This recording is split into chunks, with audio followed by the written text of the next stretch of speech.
your day is long Mhm. and the night is yours alone. We don't have the rights on this song. No, welcome. It's on the TV. That's all it's got? That's all it's got? Yeah, it's on the TV. Whatever, we're fine. Just hang on. Welcome, everybody. This is episode 25 of Pod by the River. I'm your host, Ed Hand, co-host of this show, co-host of another show, Ooh. social media human being. I'm joined by professional titty fucker Hogdale, the Iowa Enigma. How are you doing, titty fucker? How is that the introduction? That's the introduction. Well, because it's what you do for a living. You have shown me on your tax information that is what you list your profession. It's not true. None of these things It's you're true. saying It's is true. true. He showed me. I'm doing good, man. Socks, not quite socking as much as I'd like them to sock, but I had a nice stream today, so I'm happy. You had a nice. Oh, that's good. That's good. I'm glad that as long as you're enjoying it, that's the key thing here. That's the key thing. You know, I wasn't here last week, so I missed out on my good friend and our second professional titty fucker, Ryan Brady. He does that for a living. It's wild. They pay him money. Incorrect, but I like where your head's at. A healthy stream, Hogdale. Your urologist is very proud of Thrilled. you. Not surprised. Not surprised. Wow. I mean, your stream is epic. Everyone knows it. Epic stream. Epic stream. What's up, my friends? How are we doing? We're existing. Man, I just finished my last class of the semester. Like, I've got 3 to go, and then I have my master's degree. I got to go to the Woo Sox game on Tuesday. Got to see the guy that just got called up today, Cam Bouger, throw 6 up, 6 down, 5 strikeouts. It looked kind of like he was like calling his shot, like he was pointing where he was going to throw it, and then he threw it, and the guy couldn't do anything about it. Dude, he looked impressive. He looked a lot better than Joe Jakes. Damn, you beat me to the punch. That's so sad. Yeah. So, but you know who else looked really good there? Just because I wanna talk about this right now because we all know what happened in the series. You heard the song. Zach Kelly, my boy Zach Kelly, struck out Junior Caminero on 3 pitches. Now, are you guys familiar with Junior Caminero, or is that just some baseball nerd shit from me?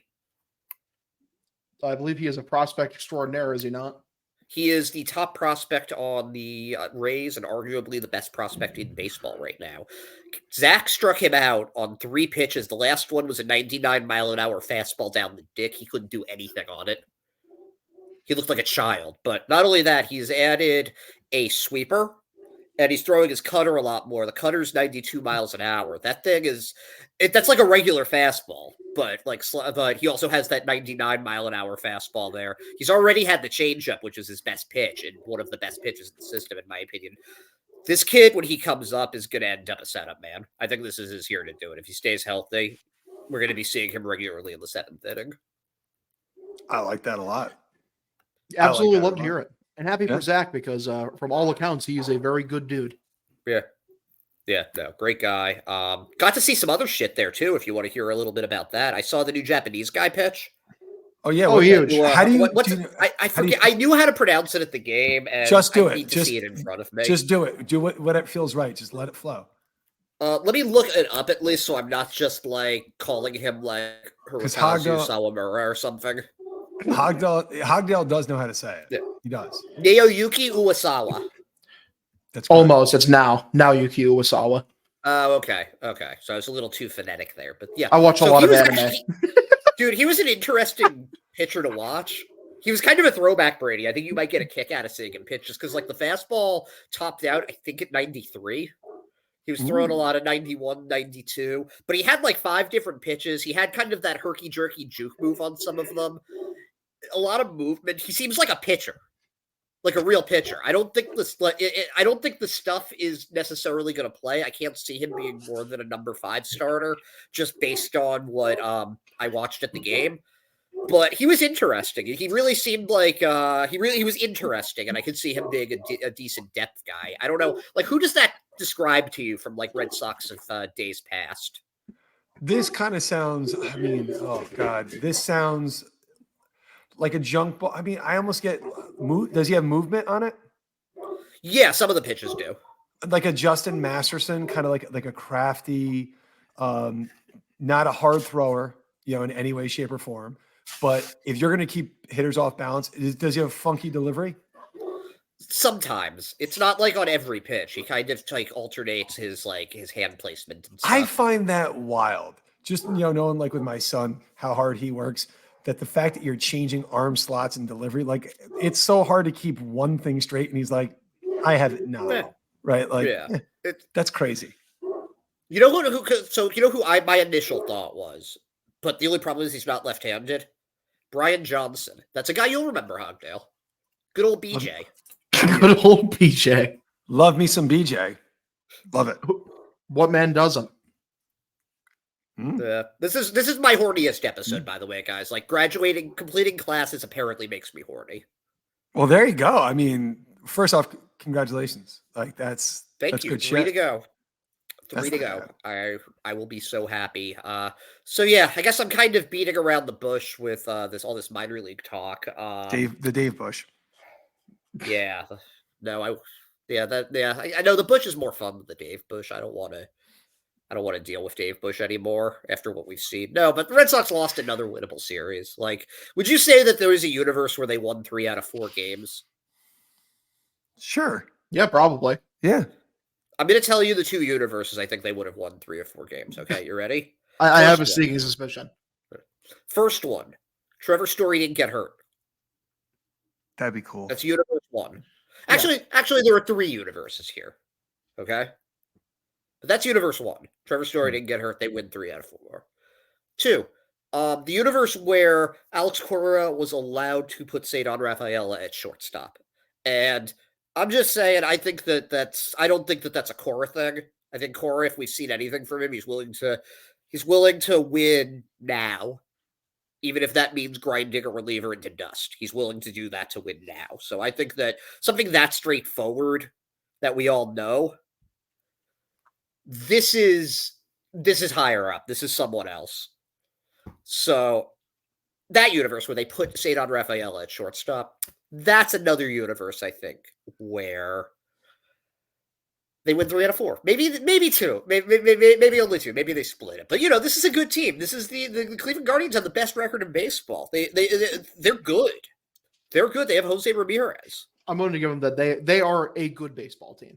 Yeah, I don't think they're the best team in baseball. I think they're off to a hot start, but I think this is a team that will be in the, if they stay healthy, they will be in the AL Central conversation all year. I mean, the Guardians are a team where they are just so fundamentally solid, and they're going to pitch. They're going to starting pitching and bullpen you to death, and hope for a Jose Ramirez double every now and then that's how they're going to win.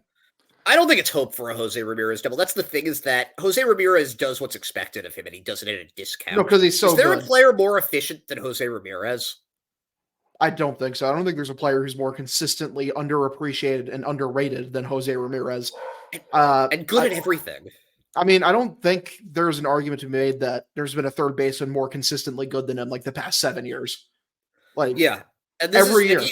There have been good third basemen that he's played with, too. Like Manny Machado, sorry, guys, probably a future Hall of Famer. Nolan Arenado, probably a future Hall of Famer. You've got some other guys like Alex Bregman, but yeah, I'm taking Jose Ramirez every day. And for the amount that Cleveland's paying for them, it's nuts. Fuck. Well, that's the thing is Jose Ramirez does everything all those other guys do, except also he's an extremely smart and savvy base runner, and he steals bases consistently every single year. He's a true 5-tool guy. He does everything. He's he's the baseball player's baseball player.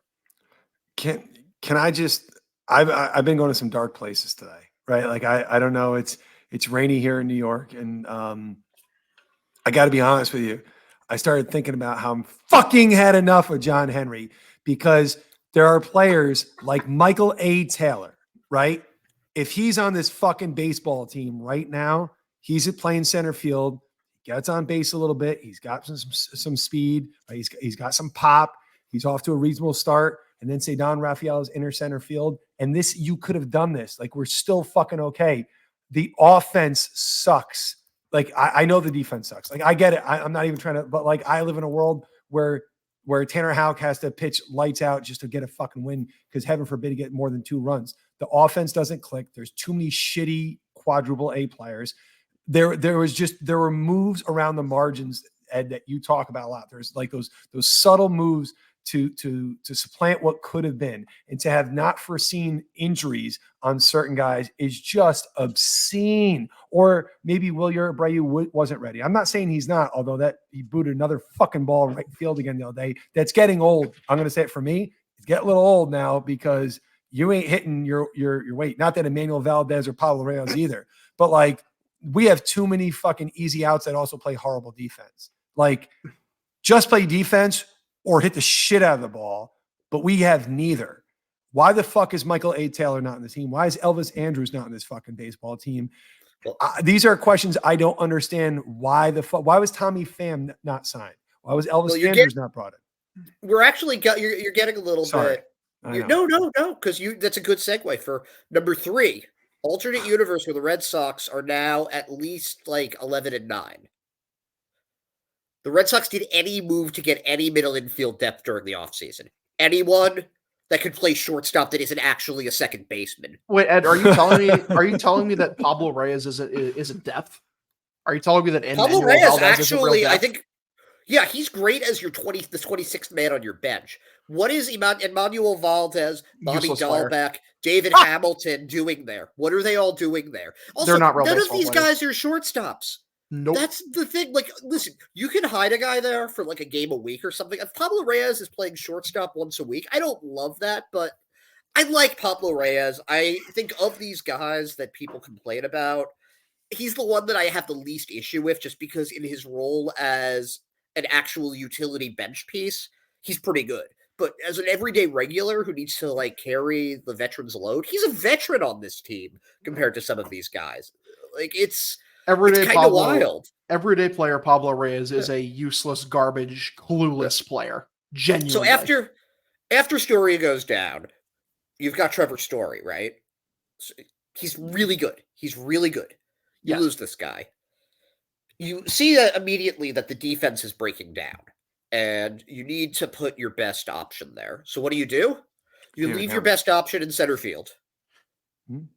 No, because because when you see a person drowning, what you don't do is you don't go save the person that's drowning. You send a lifeguard to save them about like 50 feet away from where the person is. Like, you don't send them to help the person. You send them to a completely different position and be like, the problem is fixed, guys. But like, now you have Rob Refsnyder back. So now, instead of actually being able to, let's say, platoon Wilyer Abreu with Rob Refsnyder when Tyler O'Neill returns, now we're going to waste at bats. We're going to have more booted baseballs in the infield, more empty at bats. Like, what the actual fuck? Like, I'm not saying I'm smarter than the guys running baseball ops, but I don't know. Sometimes it's like, yes, we are.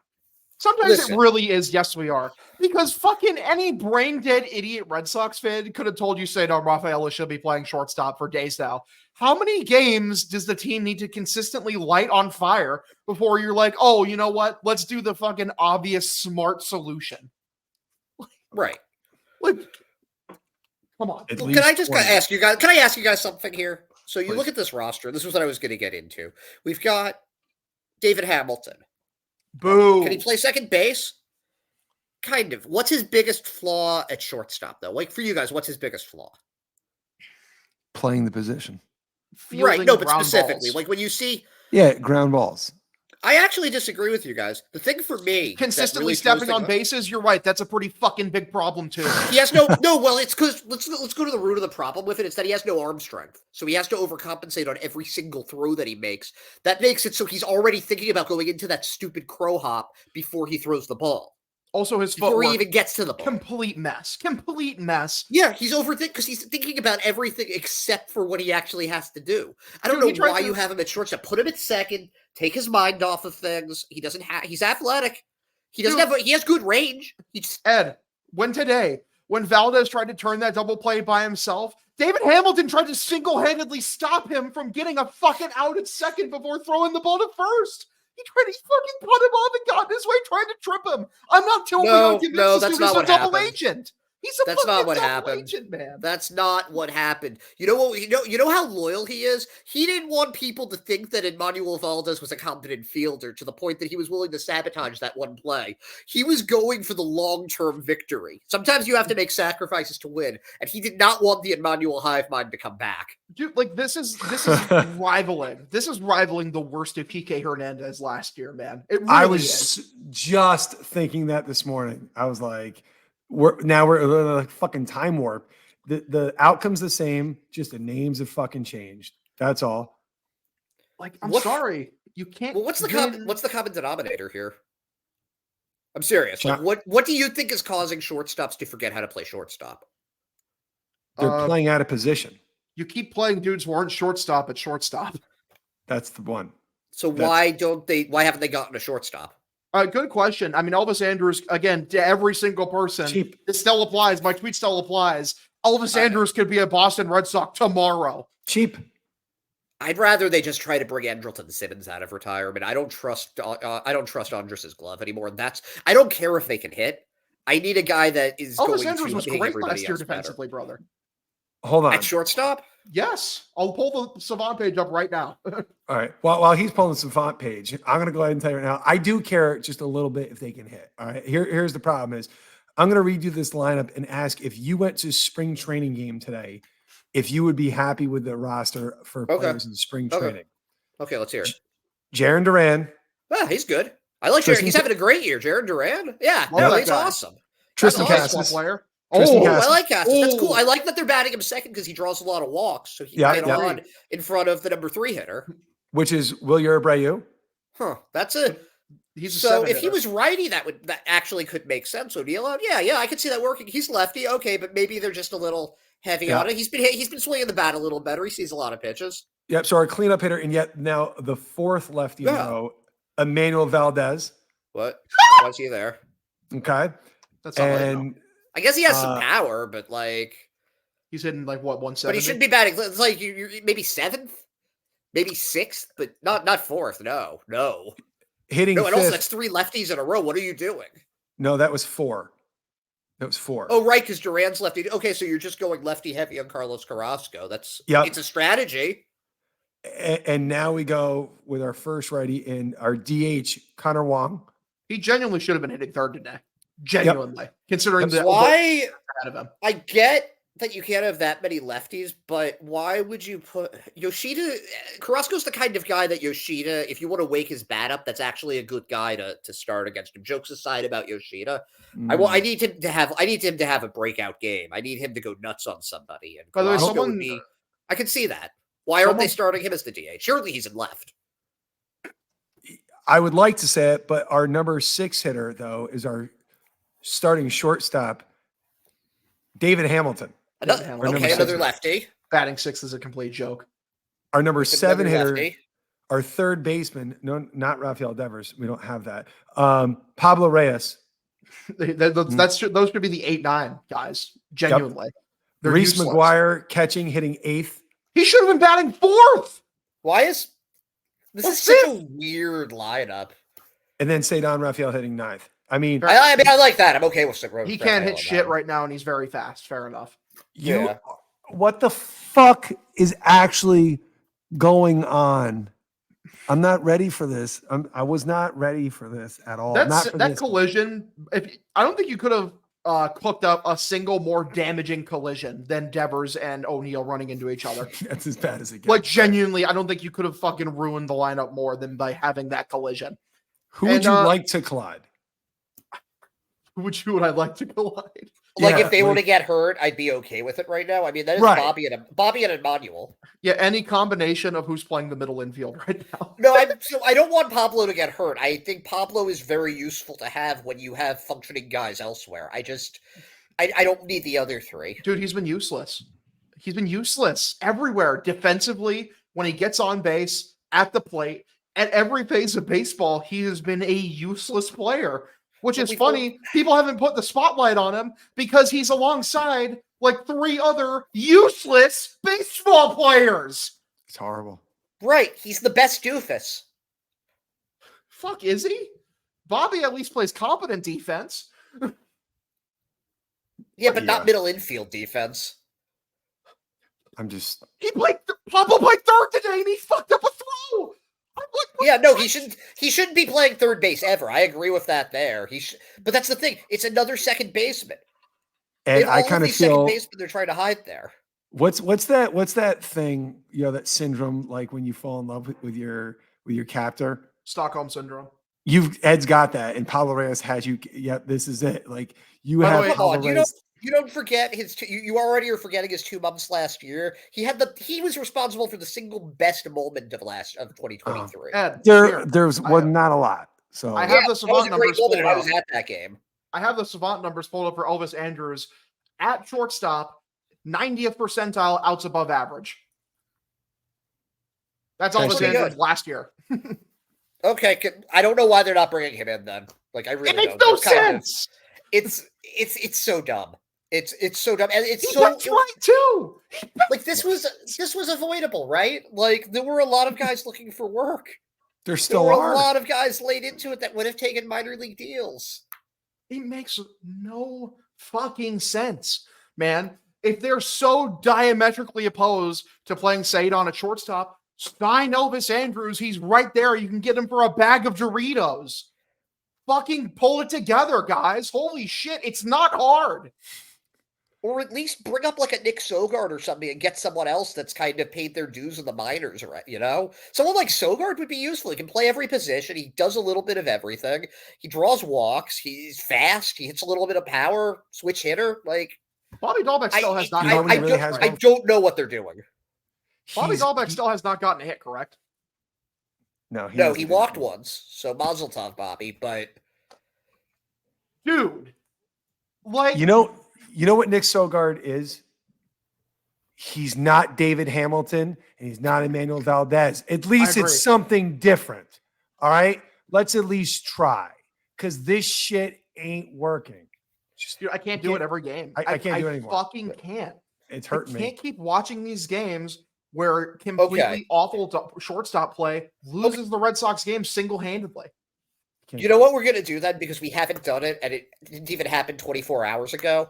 Let's talk about Tanner Houck. Oh, I love him. Oh, dude. I was so impressed by Tanner Houck, man. I don't think I have ever seen There we go. him That work feels through better. a game. That feels nice. I've never seen him work through a game that effortlessly. He breezed through that game. Nothing looked difficult for him. Everything was so simple. His pitch mix was great. It was basically he threw 4 pitches. He threw his cutter a tiny bit. I think he sprinkled in like 7%. Other than that, it was sinker, slider, splitter. His splitter was fucking filthy, dude.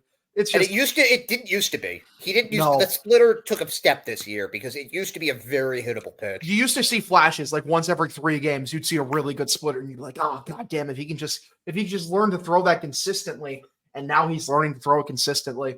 And like I saw the stat on the broadcast that was like, that's the first game a Red Sox starter has thrown as a complete game shutout under 100 pitches since Clay Buchholz in 2014. Go ahead, Brady. I just have a question for the class real quick is I was told Dave Dombrowski left us with nothing. Sorry. I just had to. I heard nothing. I heard it was nothing. But I will say this. Nothing. I will say this in defense of that specific argument. Houck wasn't ready yet. It's taken Houck 3 years to get here, and we've only seen him do it for a month. It took Again. him getting away from the fucking awful A real you know, pitching coach. brown thumb of Dave Bush, the guy who like whoever he touched the plant wilted and died. Dave Bush is the Emmanuel Valdez of pitching coaches. Yeah, as in he's just a completely useless player who does nothing well. I was going to say he looks a little bit like Gimli from Lord of the Rings. There you go. What is Isn't Dave Bush that's who doing now? Valdez reminds me of. He reminds me a little bit of Gimli. Because he's And he- supposed to rake. He's He not. really- Well, have you seen him put it into the ball? Like that 433-foot homer or something? Yeah. Yet? If they needed a DH, I'd be like, yeah, just play him. I don't give a shit. Wait, but he's not hitting now. No. No, He's got he's 2 not. home But I'd runs. let him play. But if they didn't need the spot, if they just needed to put someone there or whatever, yeah, I'd let him do it for a full year. I think he'll figure it out. It's just that he can't right now, and they All right, also need him to play defense. I don't want to take away from the Tanner Houck love fest. That was I just had to have my little fun He's there, right? so good. Yeah. But like, he really, I've said this. He can do anything, right? Yep. Like, I really believe he would. His Would arm have been a great action. closer. I still, that's weird because I still think he'd be phenomenal. Like right now today, if they were like, Me we too. need you to close, he's got it. That guy just oozes pitchability. You know what I mean? Like, and he's coming into his own.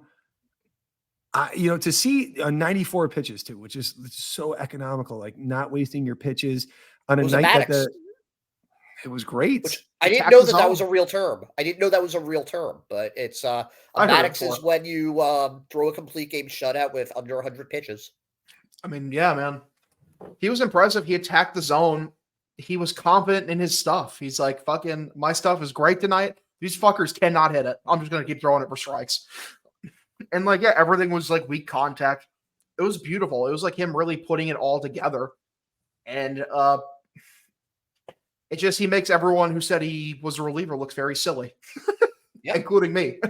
Yeah, including I think all three of us. Including all three of us. And I think the Red Sox, I was reading an article yesterday, the Red Sox wanted him to be a reliever too. I was say, did you see that? Yeah, the Jen McCaffrey article. Great article, by the way, for anyone who has Break it read down for us, please. So yeah, basically, Jen broke down in the article last year. Alex Cora, at some point mid-season, sat Tanner Houck down and said, "Hey, we're probably going to put you back in the bullpen. We're thinking about putting you in the bullpen." And you know what Tanner Houck did? He said, "No, I am a starter. I am a starter, and you should believe in me." And they believed in him. And fucking guess what, man? It paid off in dividends. Like Tanner Houck saying, "No, I'm not going back," led directly to today. He held out long enough that he could get a real pitching coach, show him how to actually throw his pitches properly, how to properly utilize his arsenal. And he's self-actualizing into the pitcher we all thought he could become right in front of our very eyes. So do It's, you think it's a that Red beautiful Sox coaching, do you think Red Sox coaching saw that with Houck and they said to David Hamilton, "We're taking you off shortstop," and David Hamilton said, "No, no, no, I'm the shortstop." And they believed in him? Do you think that like a situation like that, like this entire plan is just based on believing in the players?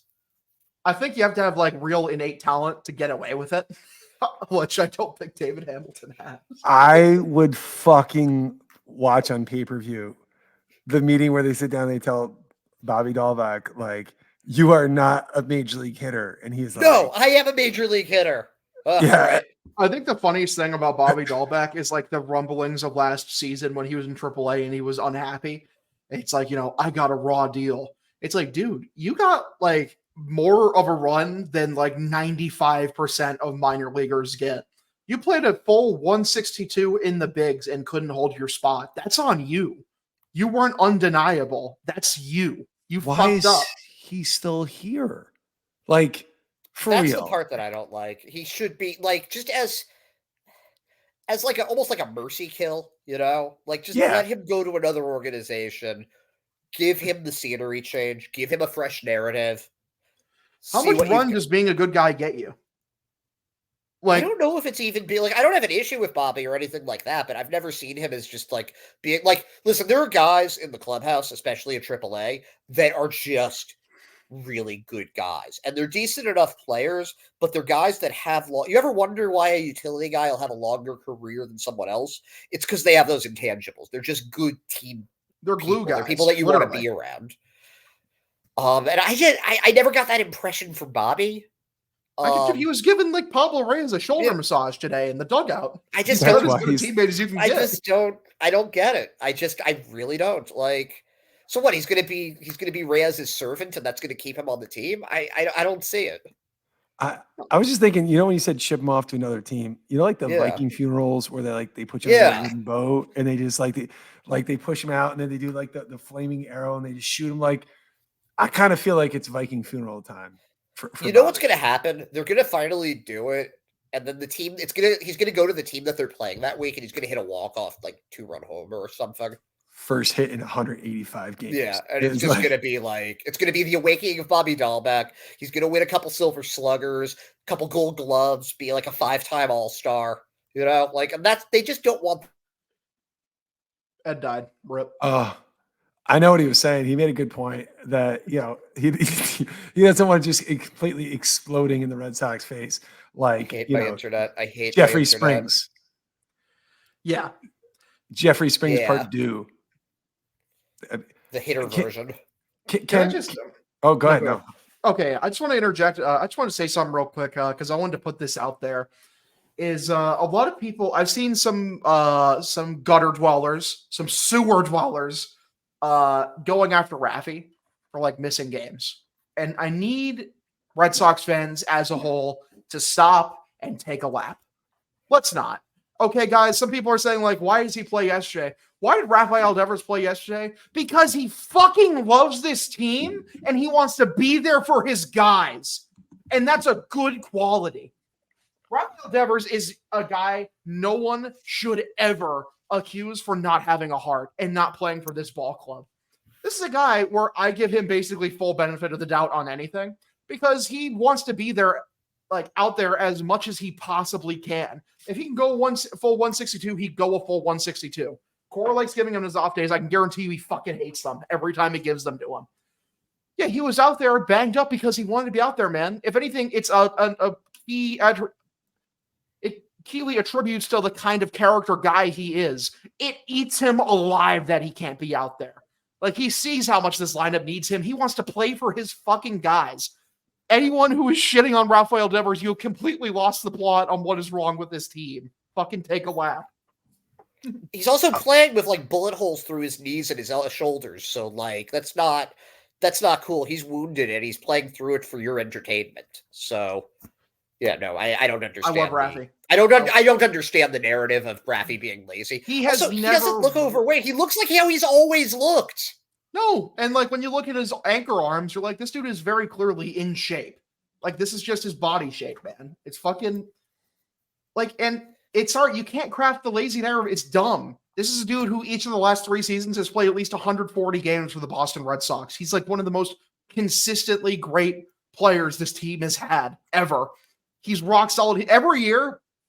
If you look at his under the hood numbers, hitter wise, he's the same guy every single season. No matter how the counting stats look, under the hood, he's literally the same guy. It's fucking crazy. You can pull it up. It's all the hard hit shit is identical, basically, within a couple points.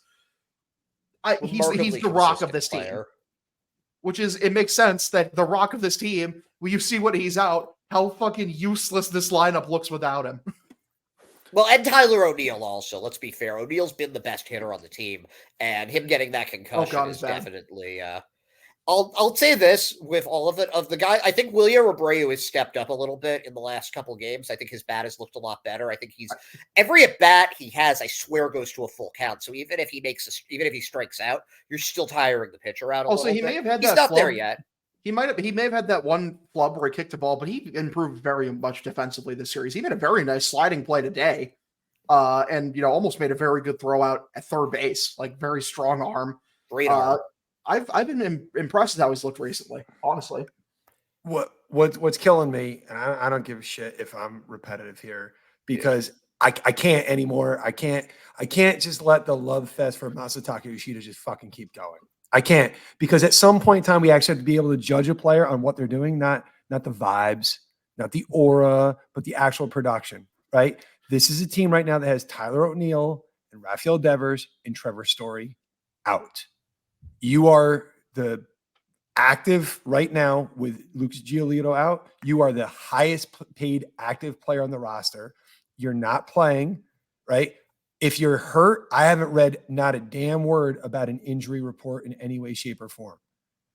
This guy is not putting the ball in play. He has 3 extra base hits the entire year. We're an eighth of the way through the season. Like, he is not, he's not driving in runs. He's not playing the field. I mean, I've read, people like, and I'm kind of cool too. Maybe have him play a little left field. Maybe that'll get the bat going a little bit. I don't know. But when you're looking at the lineup and you are seeing a right-handed pitcher in Carlos Carrasco and Yoshida's not in the lineup today, I would love to know the reason, the rationale. If he's hurt, then say it, right? That for me, as a fan of the team, I want to hear it. If he's not hurt and he's that fucked up, right? If it's that fucking bad, then we have a real problem because this is a 5-year, over $90 million commitment to a guy that, quite frankly, doesn't hit enough to be a DH, doesn't feel all that great. And last year he was tired, right? It was too long of a year.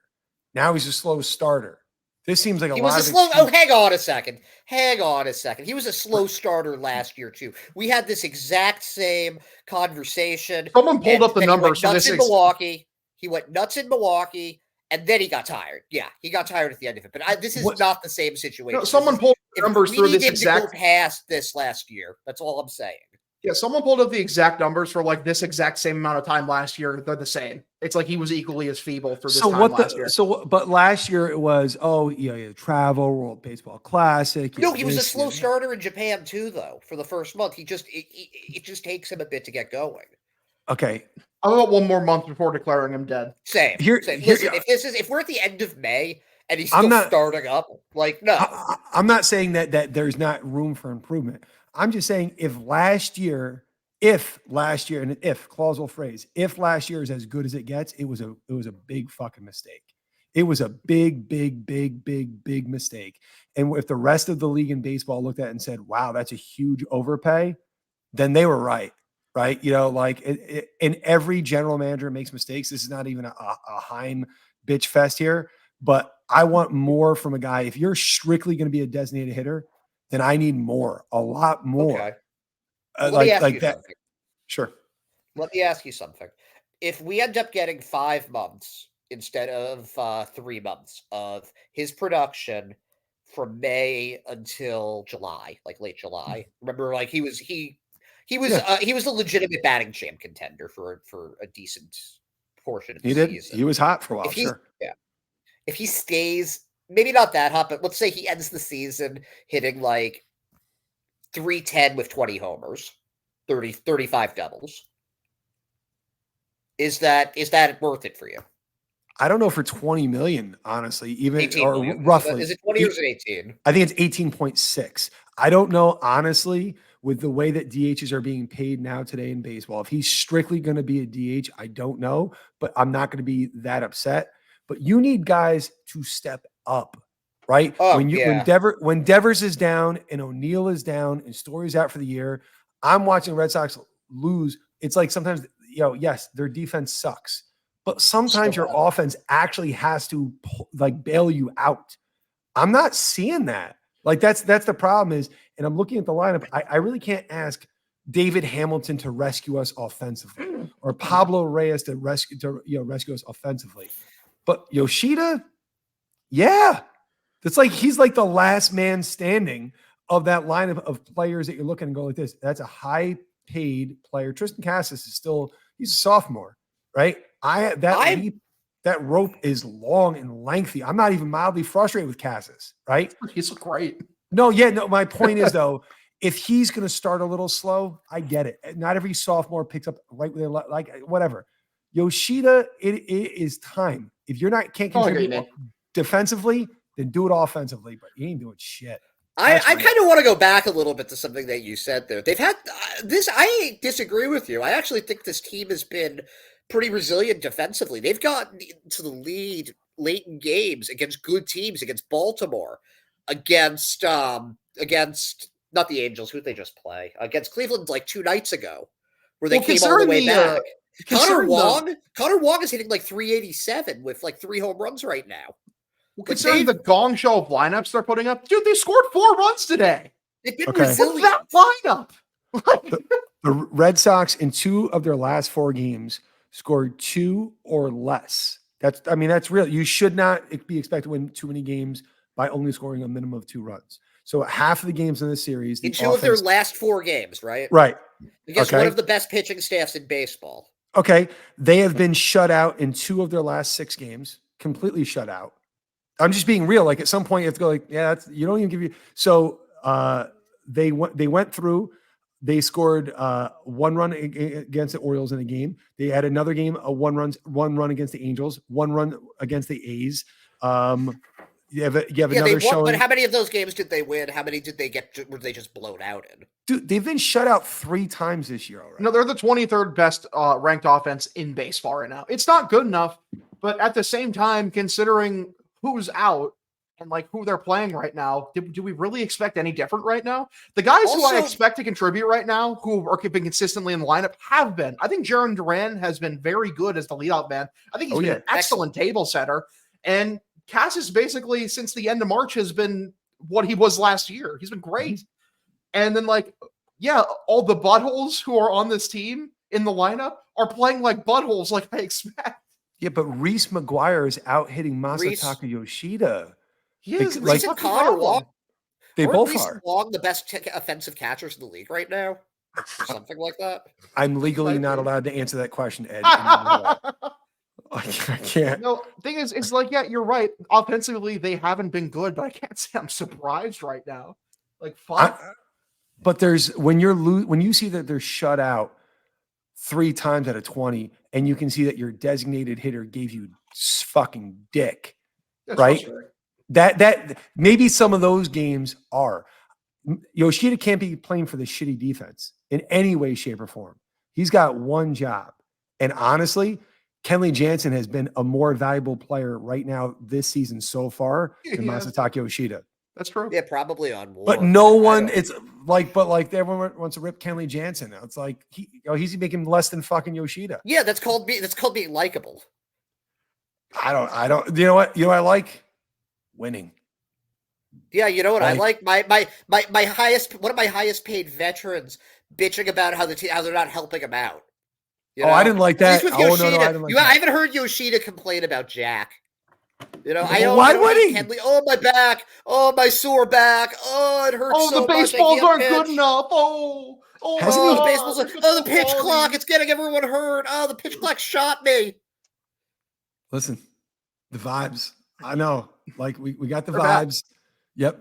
Yoshida's got the vibes. He supplies it. He's the most well-paid vibes guy in the league. I get it. It's He's great. charming.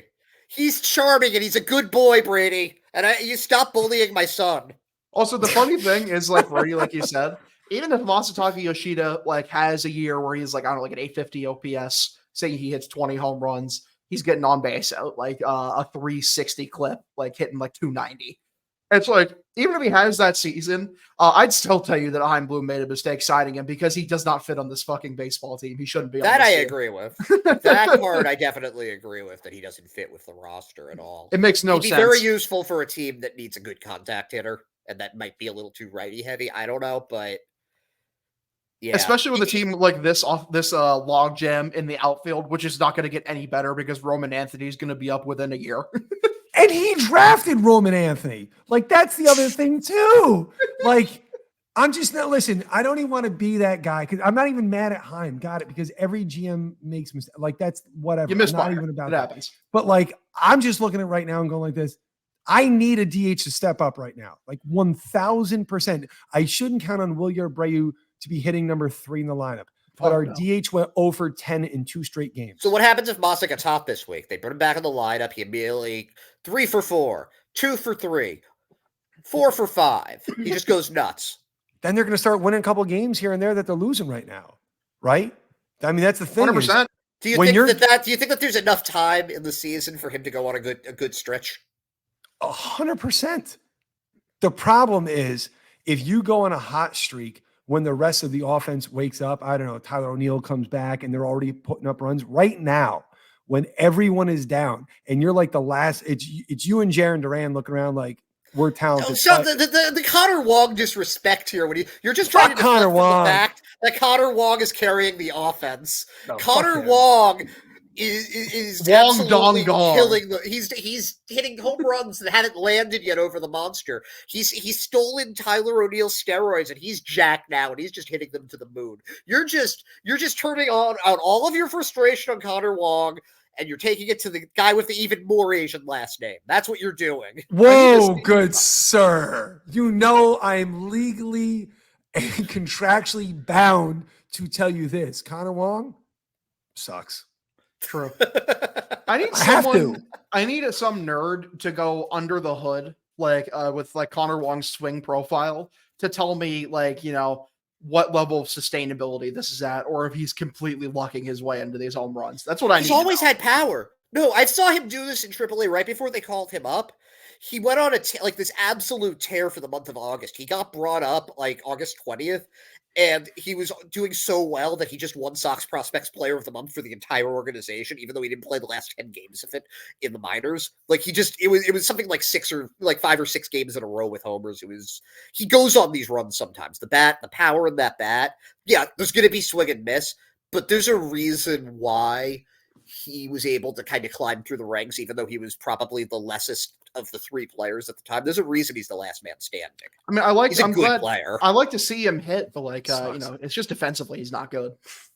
Can he play short? A little bit. That's the question. A little bit. I mean, hey, they're putting him at second, right? What about They putting sure did. Yoshida at short? Get the bat going, right? Get the bat going. So you're never going to complain about people drafting shortstops again, right? You're never. I never have. That's never been me at all, because they're usually the best players anyway, right? Shortstops are usually the most talented players anyway, so they can move to center. Yeah, move them around. Good. I like that. I like that, Brady. I like that we agree with this. Yeah, no, that's fine. It's just apparently all of our depth options currently are all second base. They are literally all second basemen. It's so bad. It's absurd. And yet our current second baseman sucks. So that's weird. I can't wait to get Vaughn Grisham back. It'll be fun Dude, to watch. Vaughn Grisham, if we're talking about vibes, Grisham's vibes are at the same level as Yoshida's. Like he is, those are good. Dude, how much better will the Sox infield look? Like just having Rafaela play short, Grissom play second. Oh, You got Cassis at first. Like Rafi eventually will come back and play third. He'll still be a bit of a yikes there at third, but he'll be better with a guy who can at least field the position of shortstop. So he'll be better than what he's been. And then we're cooping ourselves into it. Yeah. And then like what? You have Duran center, Willier in right field probably. Well, I mean Tyler O'Neill comes back. Tyler O'Neill will probably be in right field. Maybe you put Willier in left. I don't hate that. I'd rather I put Willier in right. I actually think they like O'Neill in left a lot. I don't know. That's fair enough. And Willier does have the better arm. I think he has the best arm of the 3 out there. That's fine. Like I said, I liked him in right this weekend. This week. Sorry, weekend. My fucking. Can I tell you guys before we get into our superlatives? I'm going to make this prediction about Willier Abreu, and I did it before the season, and I still feel this way. Go ahead. When his time in Boston is done, we're going to look at him far more fondly than Alex Verdugo, the man he's replacing. That is very possible. One problem though, that time ain't going to extend very long because his time it's ticking because Roman Anthony's going to appear like the fucking Undertaker with the bell tolling. Yeah, but that's the thing is they'll put him somewhere else. He's a great 4th outfielder to have. No, the thing is though, is because someone pointed out like what the ideal Red Sox outfield looks like. After Anthony comes up, because like there just is straight up too many guys. Because like what it's this year it'd be O'Neill, Duran, Anthony, Willier, Sadon. That's 5 guys. You have to trade one of them because only one can be the 4th outfielder. In my scenario, I said Duran in center, probably O'Neill in right.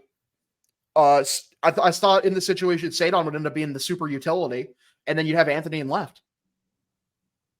That would be how it would shake up, yes. Duran in left. I do Duran left, Sadon center, Anthony right, and then you have Willier as because he can play all 3 of them. You kind of have him as your bench guy, who maybe you have him in a DH platoon with a good right-handed hitter. I think he could work for that. But what's good about Sadon too, though, is that if somebody else gets hurt, you can move him out of center and into second or short. I think so much. That's why I don't understand why they're keeping him in center. So much of his value comes from his versatility. He should be your ultra utility guy. It just makes sense. Do you think Tyler O'Neill's playing left field because they feel that, especially in Fenway, that can limit his his range and maybe cut down on potential wear and tear, maybe some injuries? Do you think that could have anything to do with it? I feel like that's very much a real thing. I think that's a very real possibility. I also think they just like Willier that much in right field. Yeah, I think because he's got an absolute cannon for an arm. I've already seen that. And he's a good fielder. He really I know he's had his lumps, but he's a good fielder. Yeah, no, I just meant maybe that kind of position maybe protects a little bit. I like where your head's at. Yeah, from the grind, the wear and tear. You're not taking away anything in right field defense at all. Right. And you're maybe cushioning O'Neal because he's not a part-time player. You know, like No, he's if we thought he's he got to was, start for you. He's got to start. right. And in the left field, you're going to be able to kind of pad those legs a little bit. Yeah, so that makes sense. All right, so let's get into our superlatives for the series. Who do you guys have as hitter? Hogdale, you can go first. Very good question. I mean, hitter of the series, kind of tough. I really don't think there were too many standout performances off the top of my head. I didn't get to catch too much of game 2, though, to be completely fair. If I'm going to go with a player I've just been like consistently impressed with, and it really had a very clutch hit today. I'm very sad it didn't end up paying off. I've just been very impressed with Jarren Duran's approach lately, if I'm being completely honest. I think he's been extremely mature. It's not just like the high batting average, because like he's hitting over 300 right now. It's the fact that his approach at the plate is he's not at all scared to take a walk. I think he has been extremely disciplined. He's making extremely good swing decisions. He had an extremely clutch triple today that had me popping off out of my seat to clear the bases and score 2 runs, which I believe that would have been those runs to send the game into extras had David Hamilton not been the bane of my fucking existence. So I'm going to go with Jarren Duran because I have been extremely impressed with his continued development as a leadoff hitter. I think he's been the quintessential leadoff hitter for the Boston Red Sox. Brady, who do you have? Masataka Yoshida. Stop. Okay. All right. No. Unfortunately, Jarren Duran was the correct answer. He got a hit in every game of the series. He doesn't slow down. He's you can just feel he fucking cares, right? Like in a time that feels like not enough guys do, whether they do and they're just not talented enough. He is talented enough, and he really gives a shit, and he just keeps hitting. Love me some Jarren Duran. Yeah, Duran wins this, but this is Brady. You've gotten Hogdale. It's no longer the Valdez hive mind. Mm-hmm. It's now just the anti-Connor Wong hive mind. The dude hit home runs in both of his games. He's the only guy consistently hitting. He gave them the insurance run Houck needed. He hit that big home run the game before that. No, this is just the anti-Wong agenda, and I'm not here for it. So you know what? Like, yeah, you guys win this round, but Wong will be back because he's a ball player. Sure, he's a player. Yeah, he's somebody. Sure, the Connor Wong erasure. All right, so I think I know who we've got as the winner of the series, right? The winner of the pitcher. There's not really an argument to be made for it's Houck, right? It's Tanner Houck. Yeah. This is his second win, I believe, here. Third, actually. Ooh. I mean, I think he's put together. It's him and Cutter Crawford, the most consistently excellent pitching performances, but Houck's highs have been higher than Crawford's highs. Houck's had one low, as opposed to Crawford, who hasn't had a low yet, but his highs have been fucking excellent. That's going to bring us to our favorite portion thing. Oh, by the way, just so you guys know, right now for leaders, Tyler O'Neill currently has the most for hitters with 2. Huge. But Jarren Duran just tied him up with his second. So love it. Duran and then behind him is Tristan Casas is tied with Colton Cowser of the Orioles. God damn it. And then for pitchers, Houck is in the lead with 3, and then Cutter Crawford has 1, Nick Pivetta has 1, and Justin Slayton has 1. And that's going, all well deserved. It's going to be a fun race keeping track of these all year. Like, I'm really looking forward to following these ones, because no matter what, even if they get swept, we still have to pick. So it's the funniest thing about the Red Sox this year, and people have said it over and over, but it really is so funny. We went into the season bracing for a terrible rotation that was propped up by a good offense and, maybe some improved defense. The pitching is like the only consistently good thing this team is doing. And it isn't consistently good. It's consistently excellent. Like best in the fucking league. Hey, whatever. Maybe some of this, they'll probably get worse, but maybe some of the hitting and the defense will balance it out too. Just how they drew it up. So that's going to bring us to our Hogdale's favorite award. Why don't you take us through what you're going to do here? Yeah, man, there's a poop sock to be dished out took a fat, hot dump in a sock, and we are here to sling it at somebody. And as usual, plenty of contenders. Pablo Reyes lately has been on my shit list for being a consistently useless baseball player. His compatriot in arms, and Manuel Valdez, also genuinely useless fucking baseball player. But I'm going to go to, I'm pretty sure a dude who's already won the poop sock because he deserves it again, as long as they keep trotting this motherfucker out at shortstop. The poop stock goes to David Hamilton. There really wasn't a doubt. This guy is trending over a course of 162 to have 42 errors over the course of the season. And they keep throwing this guy out every day. He had an error today that cost them a run, which contributed to the Red Sox league-leading 25 fucking unearned runs, which is, I believe, 9 above number 2, who is the Mets, with like fucking 16. So, yeah, David Hamilton, you're still on this team, which increasingly perplexes me. So in protest, you're getting my poop sock. Go fuck yourself. Useless baseball player. All right, so that's our poop sock for the week. That is David Hamilton second. He's now ahead of Bobby Dahlbeck, Mike Trout, Jolie Rodriguez, and Dave Bush, who all have 1. And the bleach counter. How many is Hogdale going to drink bleach? Yes. How many times? Right now, it's been twice. So your liver seems to still be in working order, which I'm very happy to hear. Shit's made of titanium. It will never give. All right, so Brady, Yeah. we've got your feature here now, and I know you've been thinking about this one. I know you've been in the shop. So let's go and let's hear it.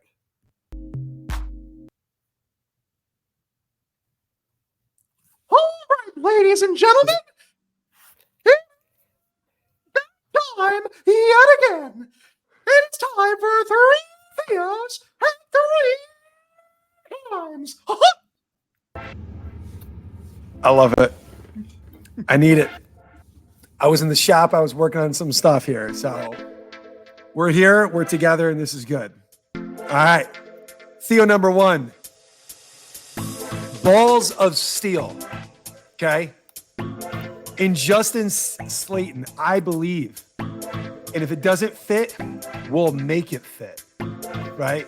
Justin Slayton. Yeah. I get it. This guy. Brady telling us about the night he learned he lost his virginity. Right? No. This guy just fucking deals. I love watching him pitch. Like, it's so cool. I'm just a fan. I didn't see it. Remember, I get it. I see it. He's great. All right. Now you're going to like this one, Ed. You're really going to like this. This is for you. This one's for you. Richard Dick Fitz. Looking like a real starting pitching prospect. Going a little deeper in every fucking start. He looks like a guy who can throw like 180, 190 innings. AAA Worcester guy, but you know what? You caught the attention of this guy. And that says something, right? Like, I get it. I see it. Thank you, Brian Casper. Thank you. Our third Theo here. Tanner on the actual Ace Houck. Stepping up, like, remember the who's the ace? I'm the ace. What's the ace? No, that's our fucking ace. Like, that's our ace. He had 1 clunker, but the upside is a thing of beauty. I love it. Yes, he could close. He can start. He can middle. He can be a fireman. He can do. You know what? He can play shortstop. That's what the fuck he can do. Tanner, he's my fucking ace out. That's my third Theo. Now for our Heims. Yeah, those are 3 Theos. Now, Heim number 1. Rafael Devers' body, right? First it was his shoulder. Then his head broke Tyler O'Neill. And now his knee is ouchy, right? Can we please make it stop? Like, I can't do this, please. Rafael's body is killing not only me, but himself and now his teammates. Please, you're killing us. Please. Number 2. I'm going controversial here, Ed. This one is a little, all right? Whitlock's non-starting pitcher body, right? No, Mr. Mr. Whitlock. I did not miss the fact that we didn't get through a month of baseball without going on the IL. We all said that if he can't do it this time, then maybe he just can't hold up the rigors. You're talented, sir, but something just, you get stronger, but you break down easier. I want it to be true. I just don't think it is. I wish you were here. But I do like Cooper Criswell. Bless you. Oh, he's allergic to the truth. And number 3, our third Heim here. You ever heard the phrase, guys, that a good defense leads to a good offense? You heard that, right? Yes. Well, that shit ain't true for the Red Sox because our defense sucks and our offense sucks. It ain't fucking true. Run it back. Clean it the fuck up. I can't keep doing this shit. I hate the offense. I hate the defense. I love Andrew Bailey, which brings me to, I teased it on Twitter, a poop sock nominee. He didn't get it, but I'm just going to say this. I get Andrew Bailey, what a real coach can do.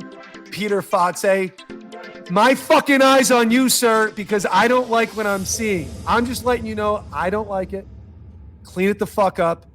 There it is. You know what, Brady? I'm gonna say I will take that for future poop socks. That he's now on my radar. Thank you. Thank you. Because he has been on the peripheral here. Mm-hmm. Because I keep seeing a lot more and more Red Sox fans be like, "What does this guy actually do?" And I have been asking myself that recently. What does he actually do?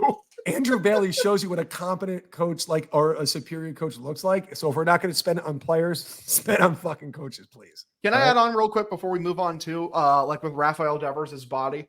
One valid thing that has been a criticism, I've seen a few people levy at Rafi, and some people didn't get this, is because people got very mad at him after the collision with O'Neill. Because the reason that collision happened is because O'Neill called for the ball and Rafi, which he's done this multiple times before, fucking ignored the call off. And like, that's why the fucking collision happened. And other times when the collisions happened, there's been no injury from it. This time, near complete disaster, but it is a minor disaster because the team is noticeably worse with him and O'Neill out in the short term. Like, so yeah, Rafi, like, love you. Fucking clean it up. If someone calls on the ball, let them get the goddamn ball. You're the big money man, but you can't field for shit. Please have self-awareness in that respect. Facts. And anything else you guys want to talk about in this one? Oh, Ed took some bullets. Oh, poor sweet. We do have a certain big segment coming up. What's the big segment? There's a very big update in a meter that people happen to trust. Oh, did you guys not do the trust-o-meter last week? We did, but this one actually updated more than the last one. All right, and this one's important. Fair enough. Let's do. Yeah, no, let's do it. Let's do the trust. Taking my victory, God. But Hogdale. Yeah, I'm pulling it up right now. Music for it, and I'm picking "Feeding the Ducks." You fucker! All right, least favorite song. How dare you? All right, the new trust-o-meter is out. Usually we don't read it on weekdays, but this time I insisted because my victory finally happened. But starting at number 9, how is this man on this fucking baseball team? We did this last year! Joe Jakes, in the realm of, Red Sox Twitter punching bag, completely deservedly so. He stinks. Reason number 2, they lost the game today, is 1, David Hamilton with, bumfuck play allows a run. The other reason is because Alex Cora mystifyingly made the decision of, we need to let Joe Jakes go 2 innings. Fucking moron. Absolute joke. Number 8, Joely Rodriguez. Recently out of the shadow realm. I believe his last appearance was not good. So good showing. Ed had a bit of a victory lap on that regard because he didn't want to take him out of the shadow realm. Good foresight by Ed. Unfortunately, he was taking a victory lap on the trust-o-meter when he was actively being wrong for 3 trust-o-meters in a row by not having Justin Slayton at number 1. So it was an invalid opinion from old Edward Hand. Fuck this. How could he? This is the most trusted voice in America, and he fucked it up. How could he do this to us? Number 7, the human victory cigar / human white flag. Anderson, our boy. He also did not look very good the last time I saw him out. He deserves to be this low. Good placement above Joely, though. Can't be completely upset with that. Number 6, grumpy old man. Can only assume it is noted bitcher and complainer and bellyacre Kenley Jansen. The guy has been the anti-vibe man. Whoever vibe man is, he's anti-vibe man, like in comic books. Fucking terrible. Every quote he puts out is worse than the last one. Shut up. Just shut up. No one wants to hear from you. Shut up. Pitch good. I hate you guys. You're both vibing. You need to stop. It's making me very uncomfortable. Number 5, Josh Winkowski. Honestly, you could have put him higher and I wouldn't have batted an eye. I think he's been very good recently. I think they've been using him a fair bit. His arm's going to fall off. It's going to. Yeah, exactly. His arm is going to fall off eventually. That is the Josh Winkowski special. If Alex Cora can burn Josh Winkowski out, then he must do it. It's in his contract. He doesn't make the rules, fellas. Sorry. Number 4, Greg Weissert, who has been spotty recently, but he's also been a victim of some really shitty luck. In terms of just like the homers that he's allowed is like, wraps it around the pesky pole, or blown strike 3 call, which then leads to like him allowing a homer, which wouldn't have happened if the fucking strike 3 call had been called correctly. So I still trust him quite a bit. I'm glad to see the trust-o-meter, which is, the most infallible system in all of America, still trusts him. I like him at number 4. At number 3, a guy who should have been here since opening day. Babibble, ba-boo-ba-boo-ba-boo. Love this guy. Brennan Bernardino, number 3. He's been amazing literally every single appearance. He's been great against righties too, underratedly. They said this guy couldn't face righties, even though last year he was phenomenal, basically the entire season. But you had to keep Jolie Rodriguez up. Fucking cool. Number 2, Chris Martin. He looked good today. He looked very good today, actually. He looked like old Chris Martin, and that made me happy. Before that, I believe he had an ERA that was 7. And I'm sorry, you can't be number 1 on the trust-o-meter with an ERA of 7, nope. Especially when the new number 1, yep. Justin Slayton, going into this game, had an ERA under 1. He couldn't have been better. This man was a pitching god of the Boston Red Sox in the bullpen. He's getting out of innings in 4 pitches. He's baseball Jesus reincarnate. Fuck you, Pablo Reyes. This is the real Jesus. Fucking Justin Slayton deserved number 1 spot. When Kenley is eventually traded, this will be our closer, and we will love him for it. So yeah, that is the trust-o-meter. Thank you, Justin Slayton. I love you. Right. That was the trust-o-meter with Hogdale taking a victory lap. No, let that shit go. That shit. Victory lap. Good deal. I hope I did a good job, fellas. That was my favorite trust-o-meter reading. Like, I'm definitely making a separate clip on that. I was like, you were like working up a sweat, like at the end of. I literally. Yeah, I'm sweating right now. I'm all for the entertainment value, folks. It was beautiful. Hardest working man here. So let's do the unless Brady, you got something here. You got anything you want to go over? No, I think we cover the long and short of it. Yeah. Well, and in Hogdale, it's just the long and the also long of it. I'll take the short. Don't worry, it's all right. It's more like it's more like the long and the girthy of it. Let's be real here. Stop. There we go. Yeah. Jesus Christ. My mother listens to every episode of the show. Wait, really? Yeah. She knows nothing about baseball or Red Sox baseball, but she watches every single episode. She supports you. She sure does. Mom, she got a Babibble shirt. I heard that though. Big Babibble shirt. Gotta love it. I love Babibble. Hookers and Coke for Babibble. That's what he does to celebrate. Yeah, let's do the next series. Anybody want to get that up? I can pull that up right now. I was really wrong in the last one, so I'm just ahead of time now. I'm going to go really negative just because I predicted a Red Sox sweep because I wanted to have, I wanted to go there. You want to have a fun show. Yeah, I was feeling it. So we're going to go ahead right now and all right, kind of wrong this shit. Yeah.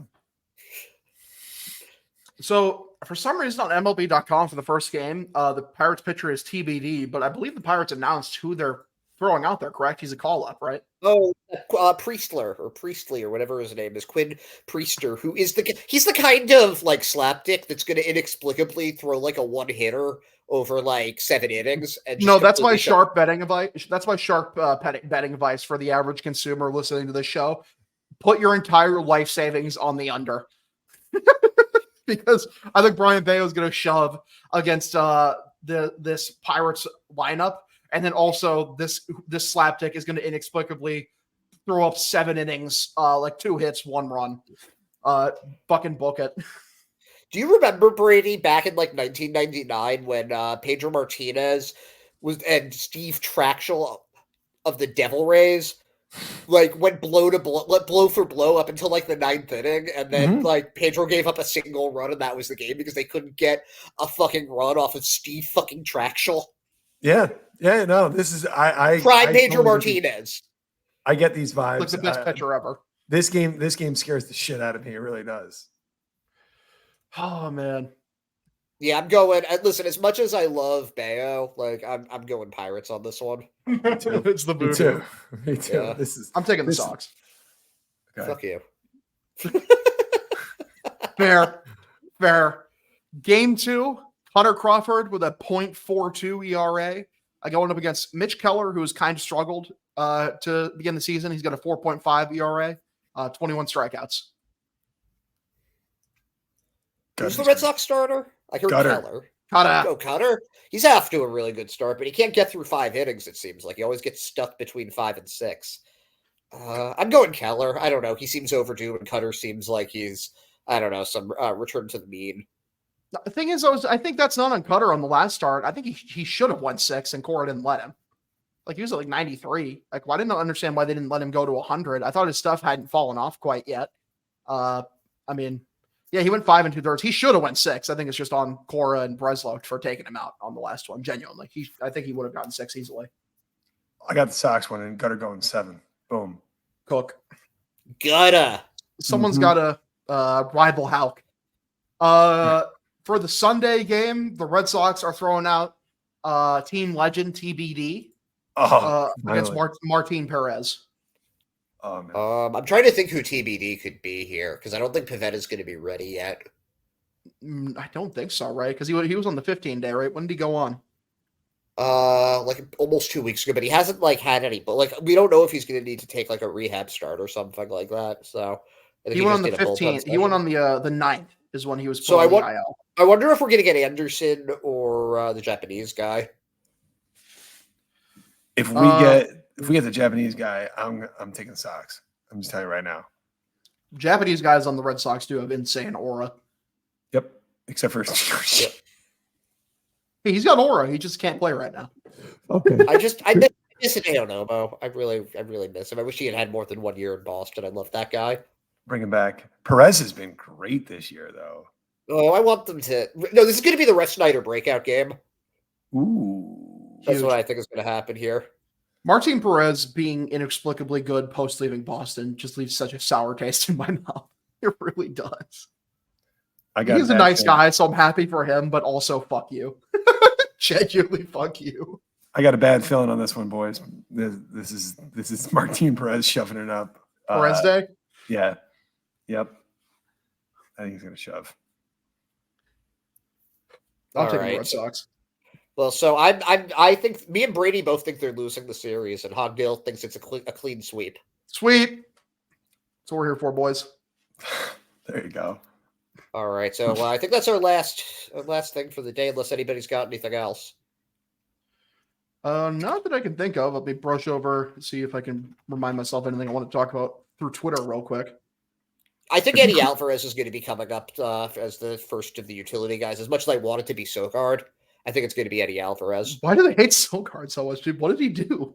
I don't know. He's like actually a really nice guy. Like that's he's just vibing. He's just like a really like good dude who can kind of. He's so much like his cousin. I feel bad that like saying that because like seems so like lazy. But he's the same type of player. He's had this great line, which is like, if you just look at my numbers and see me play one day, I'm not going to stand out to you at all. But if you see me play a bunch, you'll notice me. Yeah, he's right about that. I did want to passively throw out that The Red Sox getting a good umpiring performance has been such a fucking rarity this season. Today's was another very bad one. Like at least 3 off the top of my head blown strike 3 calls that I can remember. Like that's just off the top of my head. All against the Sox. I didn't count any for the Guardians, by the way. Thank you. I had Fucking I had a face. note actually that I Did you? wanted to mention, and it's a little bit of a Tristan Cassis diss, but it's also like a nice Tristan Cassis thing because he had an absolute blunder that might have cost them the game a couple days ago, where he got picked off. Yeah, what the hell was up with that? You're slow ass for, but you know what he said after the game when they asked him about it? He called it a low IQ play. He didn't try to make any excuses. He just Thank you, said, "Yeah, Tristan. that was pretty dumb of me."